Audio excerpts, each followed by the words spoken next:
வணக்கம். இது கிஸ்கால் டிஎம்டி கம்பிகள் வழங்கும் கேள்வி நேரம். இந்த நிகழ்ச்சியின் மூலமாக மீண்டும் உங்களை சந்திப்பதில் மிக்க மகிழ்ச்சி. நான் செந்தில். சமூகம் சார்ந்து உங்கள் ஒவ்வொருவருக்குள்ளும் ஓடிக்கொண்டிருக்கும் கேள்விகளுக்கான விடை காணும் நேரம் இது. அந்த வகையில் இன்றைய கேள்வி நேரத்தில் நாம் விவாதத்திற்கு எடுத்துக்கொண்டிருக்கக்கூடிய பொருள் திரையில் பார்க்கலாம். இன்றைய விவாத பொருள் மோடியின் வெளிநாட்டு பயணங்கள். மீண்டும் மீண்டும் அவர் வெளிநாடுகளில் தன்னுடைய பயணங்களின் பொழுது பேசக்கூடிய பேச்சுக்கள் மிகுந்த சர்ச்சையை ஏற்படுத்தி வருகின்றன. அந்த வகையிலே சமீபத்திய அவருடைய அமெரிக்க பயணம், அந்த பயணத்தில் அவர் பேசிய பேச்சுக்களும் கூட மிகப்பெரிய சர்ச்சையை ஏற்படுத்தியிருக்கின்றன. அதற்கு காங்கிரஸ் உள்ளிட்ட எதிர்க்கட்சிகள் மிகுந்த கண்டனத்தை தெரிவித்திருக்கிறார்கள். இந்தியா மிகவும் ஊழல் மலிந்த நாடாக இருந்தது, ஆனால் எனக்கு எதிராக எந்த மாதிரியான குற்றச்சாட்டுகளும் இல்லை என்ற தொனியில் அவர் அங்கே பேசிய பேச்சுக்கள். இவருடைய பயணத்தின் நோக்கம்தான் என்ன? முதலீடுகளை ஈர்ப்பதற்காக செல்லுகிறாரா, அல்லது ஒரு அரசியல்வாதியைப் போல ஒரு பிரச்சார மேடையாக வெளிநாடுகளில் சென்றும் கூட ஒரு கொள்கை பிறப்பு செயலாளரைப் போல பேசிக் கொண்டிருப்பது சரியா என்பது போன்ற கடுமையான விமர்சனங்களை எதிர்க்கட்சிகள் முன்வைத்துக் கொண்டிருக்கிறார்கள். மோடியின் வெளிநாட்டு பயணங்களில் அவர் இவ்வாறு பேசுவது எந்த அளவிற்கு ஏற்புடைய கருத்து என்ற தளத்திலேயே நாம் இன்றைக்கு விரிவாக விவாதிக்க இருக்கின்றோம். நம்மோடு அரங்கில் 4 சிறப்பு ஆளுமைகள் இணைகிறார்கள். பயணிக்கலாம் அவர்களோடு. இனி கேள்வி நேரம்.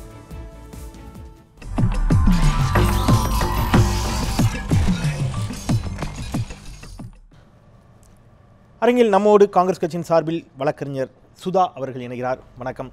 தமிழ்நாடு பாரதிய ஜனதா கட்சியினுடைய மாநில பொருளாளர் திரு எஸ்.ஆர். சேகர் அவர்கள் இணைகிறார். வணக்கம். பேராசிரியர் அருணன் மார்க்சிஸ்ட் கம்யூனிஸ்ட் கட்சியின் சார்பில் இணைகிறார். வணக்கம். Doctor Sumanth C. ராமன் அரசியல் விமர்சகர், அவரும் நம்மோடு இணைகிறார். 4 பேருக்கு மீண்டும் என்னுடைய வணக்கங்கள், வரவேற்கிறேன். நான் திரு சேகர் அவர்களிடமிருந்தே தொடங்கலாம் அப்படின்னு நினைக்கிறேன். அவர் பேசிய வார்த்தைகளில் இருந்தே நேரடியாக விவாதத்திற்குள் பயணிச்சிடலாம். அங்கே பேசுகின்ற பொழுது அவர் சொல்கிறார், இந்தியாவில் ஒருவர் 50 கோடி ஊழல் செய்தார், அவரது மகன் 250 கோடி ஊழல் செய்தார், அவரது மகள் 500 கோடி ஊழல் செய்தார், அவரது மருமகன் 1000 கோடி ஊழல் செய்தார். என் தேசத்து மக்களே, நான் உங்கள் மத்தியில் நிற்கிறேன். எனக்கு எதிராக ஏதேனும் ஒரு குற்றச்சாட்டு உள்ளதான்னு கேட்குறாரு. குற்றச்சாட்டு உள்ளதான்னு தான் கேட்குறாரு, நிரூபிக்கப்பட்டதான்னு கேட்கல. நான் இப்போ கேட்குறேன், மோடிக்கு எதிராக குற்றச்சாட்டு இல்லையா? குஜராத் கலவரம் தொடர்பான குற்றச்சாட்டு மோடிக்கு எதிராக இல்லையா? குஜராத் கலவரம் தொடர்பாக மோடிக்கு எதிராக குற்றச்சாட்டுகள் நிரூபிக்கப்பட்டதா? இவர் சுட்டிக்காட்டிய அந்த 250 கோடி 500 கோடி 1000 கோடியில் எதுல நீதிமன்றம் தண்டனை வழங்கிடுச்சு? எதுல எஃப்ஐஆர் பதிவு செய்யப்பட்டு? யாரை சுட்டிக்காட்டினார்? யாரையுமே சுட்டிக்காட்டாம பொத்தாம் பொதுவாக பேசுகிறார். இல்ல யாரை, அதாவது ஒருவரை சுட்டிக்காட்டி பேசினால், அதாவது இப்ப யார் கோபப்படுகிறார்கள் இதை பார்த்து? ஏன் எங்க அப்பா குதிரைக்குள்ள யார் சொல்றாங்க? இப்ப அவர் யாரை சொன்னாரு சொல்லுங்களா? காங்கிரஸ் சொல்லலன்னு சொல்லிருங்களா? இல்ல, அதாவது அது தேவை. சுஷ்மா ஸ்வராஜ் சொன்னதா எடுத்துக்கலாம். அதாவது இதற்கு பின்னா இல்ல, இது உங்களுடைய கேள்வி அவர் அந்த காங்கிரஸ்காரர்கள் அந்த கேள்வியை வைத்து என்ன பேசுகிறார்களோ அதை விட குதர்க்கமா இருக்கு. இல்ல நான் கேட்கிறேன், இப்படி எடுத்துக்கிறேன். இந்தியாவில் ஒருவர் 50 கோடி ஊழல் செய்தார். நான் ஒரு வார்த்தைக்காக கேட்கிறேன். இது வசுந்தரா ராஜே சிந்தியான்னு வச்சுப்போம். 250 கோடி ஊழல் செய்தார், அது அவருடைய மகன் துஷ்யந்தன் வச்சுக்கலாம். இப்படி எடுத்துக்க முடியுமான்னு கேட்கிறேன். ஏன்னா நீங்க காங்கிரஸ் சொல்லலைங்கிறீங்க, அப்ப நான் வேற யாரை புரிஞ்சுக்கிறது? இல்ல, அதாவது திரும்பியும் காங்கிரஸ்காரர்கள் என்ன அர்த்தத்தில் இதை பற்றி பேசுகிறார்களோ அதை விட செந்திலுடைய கேள்வி அதை விட மோசமாக. இல்ல நான் மோசமா இல்ல சார், நான் தெரிஞ்சுக்கிறதுக்காக கேட்கிறேன். யாரும் நீங்க சொல்லிடுங்க. நீங்கள் பிரதமர் அமெரிக்காவிலே சென்று இந்திய வம்சாவளியை சார்ந்தவர்களிடம் பேசுகிறார், இந்தியாவினுடைய நாட்டை பற்றி பேசுகிறார்.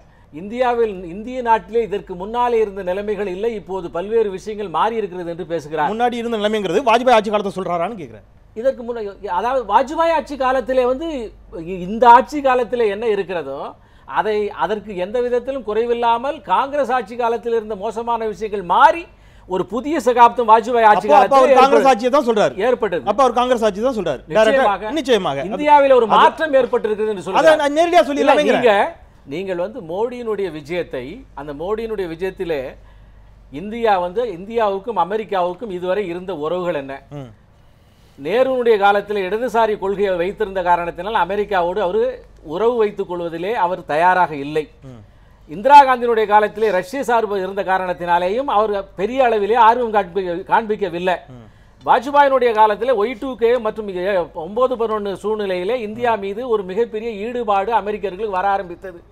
குறிப்பாக பொக்ரானுடைய காலத்திலே அமெரிக்கா பொருளாதார தடை விதித்ததற்கு பின்னாலே அமெரிக்காவில் இருந்த என்ஆர்ஐகள் அந்த பொருளாதார தடையை உடைத்தெறிந்து இந்தியாவின் மீது தங்களுடைய தேசபக்தியை காண்பித்தார்கள்.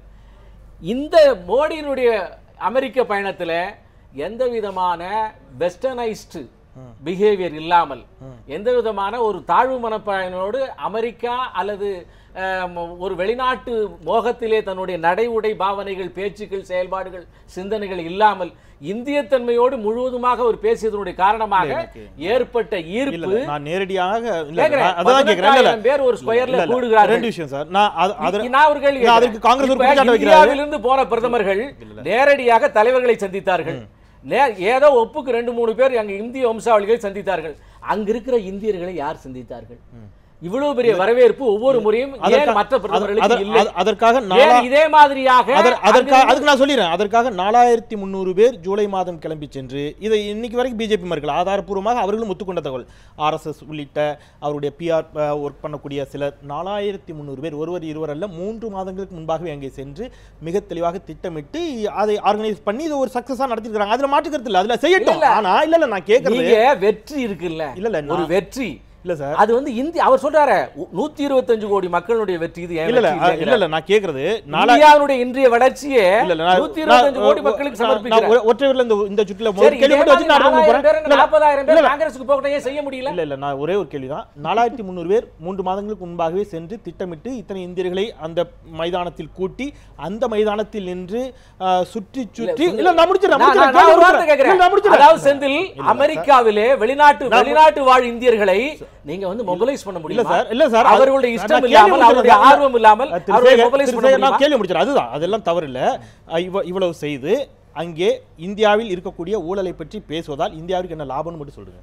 இந்தியா அவருடைய பயணத்தினுடைய நோக்கம் என்ன? இல்ல இப்ப பிரெயின் ட்ரெயின் இதுவரை இருந்தது, இப்போ பிரெயின் கெயின் இருக்கிறது என்று சொல்லியிருக்கிறார். வெளியே வந்த இந்த 1.5 ஆண்டுகளா அது இருந்துச்சு. NDTV பேட்டியில அது பாரதிய ஜனதா கட்சியுடைய ஆதரவான டிவி அல்ல. அதுல வந்த வெளியிலே வந்தவர்கள் சொல்லுகிறார்கள், இந்த இதுவரையிலே வந்த பிரதமர்கள் இதுவரையிலே நாங்கள் இந்தியாவை பற்றி வைத்திருந்த அபிப்பிராயங்கள். அவருடைய பையன் சொல்றான், 25 வயசு பையன், அமெரிக்காவிலே இருந்த அமெரிக்கன் சிட்டிசன் சொல்லுகிறான், இந்தியா NRI சொல்லுகிறான், இந்தியாவிற்கு என்னுடைய ஆற்ற வேண்டிய கடமை இருக்கிறது, நான் வரப்போகிறேன். ஒரு சின்ன கருத்தோட உங்களுக்கு முழு உரிமை இருக்கிறது இதை பற்றி விசாரிக்க விவாதிக்க. ஆனால் இவ்வளவு பெரிய விஜயத்தினுடைய மிகப்பெரிய வெற்றியை ஒரு சமூக பொறுப்புணர்வோடு இதே மாதிரியான ஒரு சின்ன விஷயத்துக்கு என்பது சமூக பொறுப்புரிமை இருக்கிறது. அதுக்கு காரணம் சொல்லிடுறேன். அவருடைய ஜெர்மனி பயணத்திலும் இது போல் பேசுகிறார், அவருடைய சைனா பயணத்திலும் பேசுகிறார். இந்தியர்கள் பிச்சை எடுத்துக் கொண்டிருந்தார்கள் சொல்றாரு. வார்த்தை நிச்சயமாக சொல்லியிருக்க மாட்டார். பேசினார் சைனா பயணத்தில் ஜெர்மனியில பேசினாரு.